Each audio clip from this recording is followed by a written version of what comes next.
지금은 2026년 3월 11일 오전 11시. 장소는 서울 종로구 정부서울청사대회의실.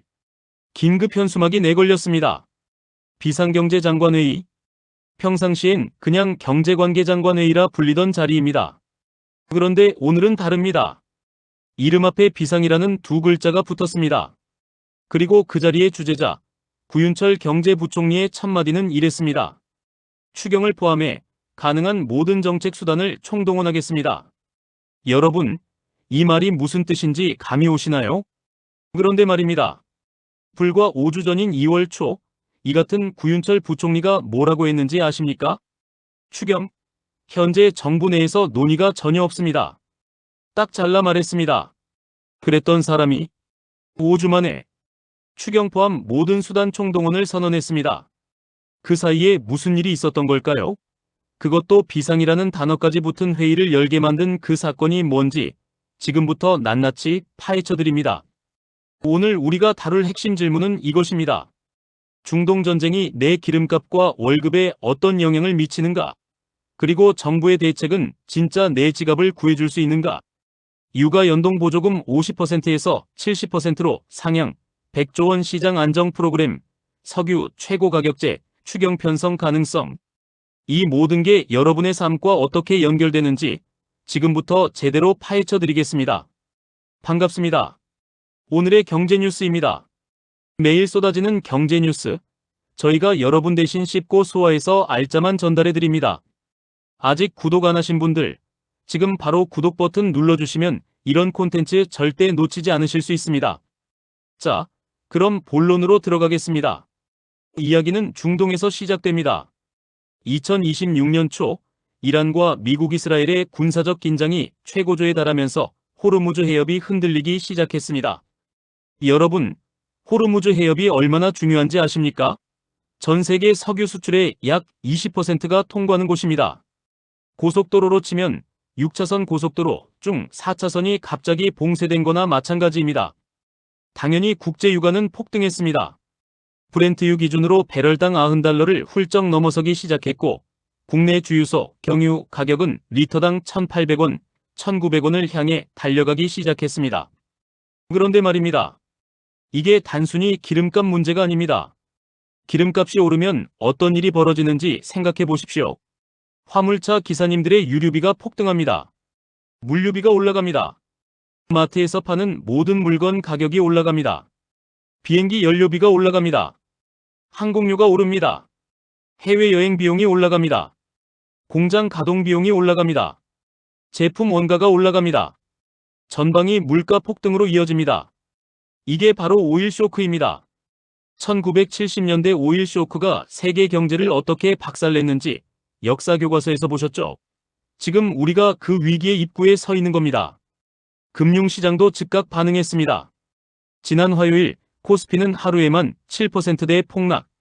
환율은 26원 급등. 시장에서는 검은 화요일이라 불렀습니다. 여러분 혹시 1997년 IMF 외환위기 기억하시나요? 그때처럼 환율이 폭등하고 주식이 폭락하는 그림이 다시 펼쳐지기 시작한 겁니다. 물론 당시와는 상황이 다르지만 시장의 공포는 그만큼 컸습니다. 자, 이 상황에서 정부는 어떻게 움직였을까요? 3월 10일 이재명 대통령이 국무회의를 주재했습니다. 그 자리에서 대통령이 한 말이 정말 의미심장했습니다. 보통 위기 상황이 도래하면 어려운 사람은 더 어려워지고 상류층은 더 좋아지는 경향이 있다. 그러면서 어차피 조기 추경을 해야 할 상황인 것 같다고 말했습니다. 그런데 말입니다. 이 말을 들은 구윤철 부총리의 반응이 흥미롭습니다. 부총리는 이렇게 답했습니다. 기존 예산으로는 부족할 것으로 예상됩니다. 하지만 반도체 업황도 좋아지고 있고 주식시장 활성화로 거래세도 늘어서 국채 발행 없이 추경을 할 수 있을 것 같습니다. 잠깐만요. 국채 발행 없이 추경을 한다. 이게 무슨 소리냐고요? 쉽게 말씀드리면 이렇습니다. 추경, 즉 추가 경정 예산은 원래 예산보다 더 많이 돈을 써야 할 때 편성합니다. 보통은 부족한 돈을 국채, 즉 나라 빚을 내서 마련하죠. 그런데 이번에는 경기가 좋아지면서 세금이 더 많이 거쳤기 때문에 빚을 안 내도 추경이 가능하다는 겁니다. 이건 사실 굉장히 중요한 포인트입니다. 돈을 쓰되 빚은 안 진다. 이게 가능하면 경제에 부담을 주지 않고 민생을 지원할 수 있다는 뜻이니까요. 그 다음 날인 3월 11일, 정부는 경제관계장관회의를 비상경제장관회의로 격상했습니다. 앞으로 매주 열겠다고도 했습니다. 비상경제장관회의. 이 이름이 마지막으로 등장한 게 언제인지 기억하십니까? 코로나19 팬데믹 때입니다. 그만큼 정부가 현 상황을 심각하게 보고 있다는 신호입니다. 그렇다면 이게 우리에게 어떤 의미일까요? 지금부터 진짜 돈 되는 이야기를 해보겠습니다. 정부가 이번 비상경제장관회의에서 꺼낸 카드는 크게 4가지입니다. 첫 번째, 카드 유가 연동 보조금 상향. 지금까지는 경유 가격이 리터당 1,700원을 넘으면 초과분의 50%를 화물차와 버스 기사님들께 보조해줬습니다. 그런데 이번에 이 비율을 70%로 높입니다.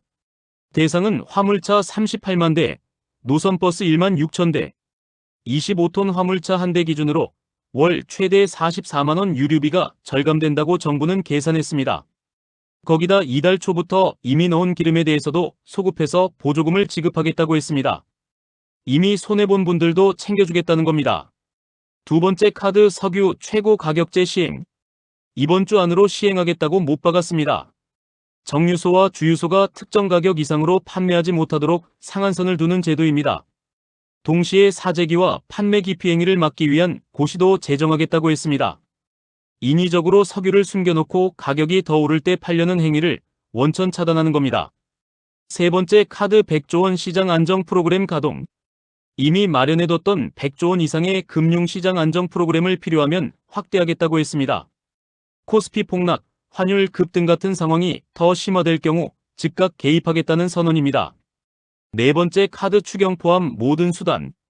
그리고 앞서 말씀드린 추경 포함 모든 정책 수단 활용입니다. 소상공인 경영안정 바우처, 긴급 경영안정자금 등을 적극 지원하고 추가로 필요한 지원도 검토하겠다고 했습니다. 여기서 잠깐 여러분이 가장 궁금해하실 것 같은 부분을 집중적으로 파고들겠습니다.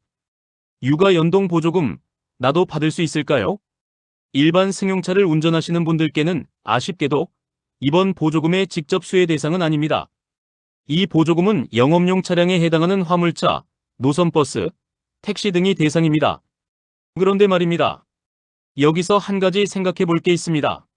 화물차 기사님들의 부담이 줄면 물류비가 줄고 그 혜택이 결국 우리가 사는 물건 가격에도 반영됩니다. 간접적인 수혜를 받는 셈입니다. 택시 기사님들도 해당됩니다. 택시를 자주 이용하시는 분들이라면 운임 인상 압력이 완화되는 효과를 간접적으로 느끼실 수 있습니다. 자영업자분들은 어떨까요? 정부가 소상공인 경영안정 바우처와 긴급 경영안정자금을 적극 지원하겠다고 했습니다. 에너지 비용 상승으로 어려워진 소상공인들을 직접 지원하는 프로그램입니다. 여러분이 운영하시는 가게가 해당될 수 있으니 정부 홈페이지나 소상공인시장진흥공단에 꼭 확인해 보시기 바랍니다. 또한 유류세 인하도 검토 중입니다. 아직 확정은 아니지만 육아 추이를 보며 결정하겠다고 했습니다. 이게 시행되면 일반 운전자분들도 직접적인 혜택을 받게 됩니다. 과거 코로나 때 유류세 37% 인하 당시 리터당 100원 이상 절감 효과가 있었습니다. 자, 이제 가장 큰 카드인 추경에 대해 이야기해 보겠습니다. 추경이 편성되면 어디에 쓰일까요? 정부가 언급한 용도를 정리해보면 크게 3가지입니다. 첫째, 에너지 가격 충격 완화, 육아 연동 보조금 확대, 유류세 인하 재원, 취약계층 에너지 바우처 지원 등에 쓰입니다. 둘째, 수출 둔화 대응, 중동 의존도가 높은 기업들의 수출 차질을 지원합니다. 특히 나프타 같은 석유화학 원료는 대체 수입원을 확보하는 데 재원이 필요합니다. 셋째, 서민 생활 안정, 소상공인, 자영업자, 저소득층 지원에 쓰입니다. 그런데 바로 여기서 소름 돋는 반전이 등장합니다. 정부는 국채 발행 없이 추경을 할 수 있다고 했습니다. 왜냐하면 반도체 수출이 살아나고 주식시장이 활성화되면서 세수가 늘어났기 때문입니다. 이게 왜 중요하냐고요? 만약 나라 빚을 내서 추경을 하면 그 빚은 결국 우리와 우리 자녀들이 갚아야 합니다. 미래 세대에게 짐을 지우는 셈이죠. 하지만 세수 증가분으로 충당할 수 있다면 현 세대의 위기를 미래에 부담 없이 해결할 수 있습니다. 물론 아직 추경 규모, 편성 시기, 구체적인 지원 내용은 확정되지 않았습니다. 하지만 방향은 명확합니다. 정부가 이번 위기에서 서민 중심 지원을 핵심으로 삼겠다는 겁니다. 이재명 대통령도 이렇게 말했습니다. 위기 상황에서 어려운 사람들이 더 힘들어지는 것을 막아야 한다. 유류세를 낮춰주는 재원으로 서민을 직접 지원해 양극화를 완화하겠다. 자, 이제 여러분의 지갑과 직결되는 핵심입니다. 지금 이 상황, 위기만 있는 걸까요? 이재명 대통령이 흥미로운 말을 했습니다. 위기 상황을 어떻게 잘 활용하느냐에 따라 미래가 달라진다. 이번 기회에 대체 에너지 전환을 속도전으로 해치워야 한다. 이 말이 투자자의 귀를 솔깃하게 만듭니다. 중동발 육아 위기가 장기화될수록 대체 에너지, 즉 태양광, 풍력, 수소, 원전 관련 산업은 수혜를 받을 가능성이 높습니다. 정부 예산이 이 방향으로 집중될 수 있기 때문입니다. 또한 정부의 대규모 재정 지원은 소비재, 유통, 물류업종의 하방을 지지하는 효과를 낼 수 있습니다. 단기적으로 코스피가 출렁이는 건 불가피하지만 정부가 100조 원 이상의 시장 안정 프로그램을 준비하고 있다는 사실은 패닉세를 막는 심리적 안전망 역할을 합니다. 부자와 평범한 사람의 차이는 바로 이 순간에 나타납니다. 위기 때 팔고 기회 때 산다는 말 많이 들어보셨죠? 그렇다면 지금 당장 여러분이 할 수 있는 일은 무엇일까요? 첫째, 자신이 지원 대상인지 확인하세요. 화물차, 택시, 버스 운전하시는 분들, 육아 연동 보조금 확대 혜택이 소급 적용됩니다. 반드시 신청 방법을 확인하세요. 소상공인자 영업자 경영안정 바우처와 긴급 경영안정자금 지원 내용이 조만간 공식 발표됩니다. 소상공인 시장진흥공단 홈페이지나 정부24를 주시하세요. 둘째, 주유 타이밍을 조정하세요. 이번 주 안으로 석유 최고 가격제가 시행됩니다. 가격 상한선이 정해지면 현재보다 가격이 안정될 가능성이 있습니다. 급하지 않다면 조금 기다려보는 전략도 있습니다. 셋째, 생활비 절감 전략을 짜세요. 유가 상승은 모든 물가를 올립니다. 생활비 절감 전략이 지금 그 어느 때보다 중요합니다. 에너지 효율이 높은 전자제품으로의 교체, 대중교통 활용, 식품 대량 구매 등 소소한 전략들이 이 시기에 빛을 발합니다. 넷째, 투자 포트폴리오를 점검하세요. 단기 변동성은 크겠지만 정부의 강력한 시장 안정 의지가 확인된 만큼 극단적인 패닉셀은 피하는 게 좋습니다. 에너지 전환 관련 섹터를 눈여겨보세요. 마지막으로 역사적인 시각으로 이야기를 마무리하겠습니다. 1973년 1차 오일 쇼크, 1979년 2차 오일 쇼크. 이 두 번의 위기를 어떤 나라는 경제 붕괴로 이어졌고 어떤 나라는 오히려 성장의 발판으로 만들었습니다. 위기를 기회로 바꾼 나라들의 공통점은 단 하나였습니다. 에너지 자립 전략에 과감히 투자했다는 것입니다. 덴마크는 1970년대 석유 100% 수입국에서 지금은 에너지 순수출국이 됐습니다. 풍력 발전에 올인한 결과입니다. 우리나라도 지금 이 기회를 잘 활용한다면 에너지 취약국에서 에너지 강국으로 도약하는 전환점이 될 수 있습니다. 물론 단기적인 민생 고통은 분명히 있을 것입니다. 기름값은 오르고 물가는 올라가고 지갑은 얇아질 겁니다. 하지만 공포 속에서 버티고 준비된 자만이 이 위기가 지나간 후에 기회를 잡을 수 있습니다. 이 기회의 문이 열릴 때 가장 먼저 서 계셔야 합니다. 선택은 여러분의 몫입니다. 오늘 정리해드리겠습니다. 1. 중동전쟁 국제유가 폭등 코스피 폭락, 환율 급등. 2. 정부, 비상경제장관회의 개최 추경 포함 모든 수단 총동원 선언. 3. 부채대책 유가 연동 보조금 50% 70% 상향 화물차 38만 대, 버스 1만 6천 대, 석유 최고 가격제, 이번 주 시행, 100조 원 시장 안정 프로그램 가동되기. 4.